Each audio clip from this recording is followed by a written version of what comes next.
Hi dears, it's me Devu Gokul. അപ്പോൾ എൻ്റെ പ്രസവരക്ഷ series start ചെയ്തിട്ട് 10ാമത്തെ ദിവസമാണ്. ആദ്യം നിങ്ങൾക്ക് ഒരു അഡ്വൈസ് തരാം. ബേബിക്ക് വേണ്ടിയിട്ട് മേടിച്ചുള്ള ഐറ്റംസ് ആണ് കേട്ടോ. ഞാൻ കോംബോ ആയിട്ട് കുറച്ച് ഐറ്റംസ് മേടിച്ചാണ്. 6000 സംതിങ് എന്തോ ആയിരുന്നു ആയിട്ടുണ്ടായിരുന്നു. പക്ഷേ ഇതിപ്പോൾ എൻ്റെ ബെഡിൻ്റെ ഒരു അറ്റത്തിരിക്കുകയാണ്. കാര്യം നമ്മളെല്ലാം കൂടി ഒന്നും മേടിക്കേണ്ട കാര്യമില്ല. നിങ്ങൾക്ക് തരുന്ന ഫസ്റ്റ് അഡ്വൈസ് ആണ്.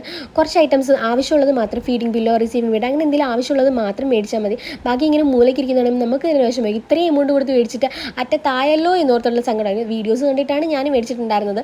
സോ നിങ്ങളത് ശ്രദ്ധിക്കുക. അപ്പം നമ്മുടെ ഇന്ന് ട്രീറ്റ്മെൻറ്റ് നേത്രധാരയാണ്. അതിന് വേണ്ടിയിട്ട് എടുത്ത് വെച്ചിട്ടുള്ള കഷായമാണ് കേട്ടോ. കണ്ണിലിരിക്കാൻ വേണ്ടിയിട്ടാണ്. നേത്രധാര എന്ന് പറയുമ്പോൾ കണ്ണിലാണല്ലോ. സോ ഞാൻ എടുത്തിട്ടുള്ളത് 14 ദിവസത്തെ പാക്കേജാണ്. അതിൽ 10ാമത്തെ ദിവസമാണ് നേത്രധാര വരുന്നത്. ഫസ്റ്റ് എൻ്റെ ചെവിയിലൊരു പഞ്ഞി വെച്ചിട്ടുണ്ടായിരുന്നു. ചെവിൻ്റെ ഉള്ളിലേക്ക് ആകാണ്ടിരിക്കാൻ വേണ്ടിയിട്ടാണ്. ആദ്യമേ കണ്ണിലേക്ക് ഈ ഒരു കഷായം ഇടിച്ചപ്പോൾ എനിക്കൊരു ഇറിറ്റേഷൻ ഉണ്ട്. കണ്ണിലേക്ക് വെള്ളം വീഴുമ്പോൾ ഇറിറ്റേഷൻ അറിയാമല്ലോ. സോ അതുണ്ടായിരുന്നു. പിന്നെ അതങ്ങ് മാറി കേട്ടോ. പിന്നെ ഞാൻ കൂളായിട്ട് കണ്ണ് തുറക്കി അടയ്ക്കുകയും ചെയ്തു. കാര്യം കണ്ണ് തുറക്കി അടയ്ക്കുകയും ചെയ്താലേ ഉള്ളിലേക്ക് ആകുള്ളൂ എന്ന് ചേച്ചി പറഞ്ഞിട്ടുണ്ടായിരുന്നു. അതുകൊണ്ടിട്ടാണ്. പിന്നെ ഈ ഒരു ട്രീറ്റ്മെൻറ്റ് ചെയ്യുന്നതെന്ന് വെച്ച് കഴിഞ്ഞാൽ കണ്ണിൻ്റെ ഉള്ളിലുള്ള അഴുക്ക് പോകാനും അതുപോലെ ഒരു കൂളിംഗ് എഫക്റ്റ് കിട്ടാൻ വേണ്ടിയിട്ട്. പിന്നെ നമ്മൾ ഇപ്പോൾ സോഷ്യൽ മീഡിയ ഒക്കെ യൂസ് ചെയ്യുന്നവരാണ്, ഫുൾ ടൈം ഫോണിലാണ്. അപ്പോൾ അതുമായി ബന്ധപ്പെട്ട് എന്തെങ്കിലും ഇറിറ്റേഷനോ കാര്യങ്ങളൊക്കെ ഉണ്ടെങ്കിൽ അതൊക്കെ മാറാൻ വേണ്ടിയിട്ട് ഹെൽപ്പ് ചെയ്യും കേട്ടോ.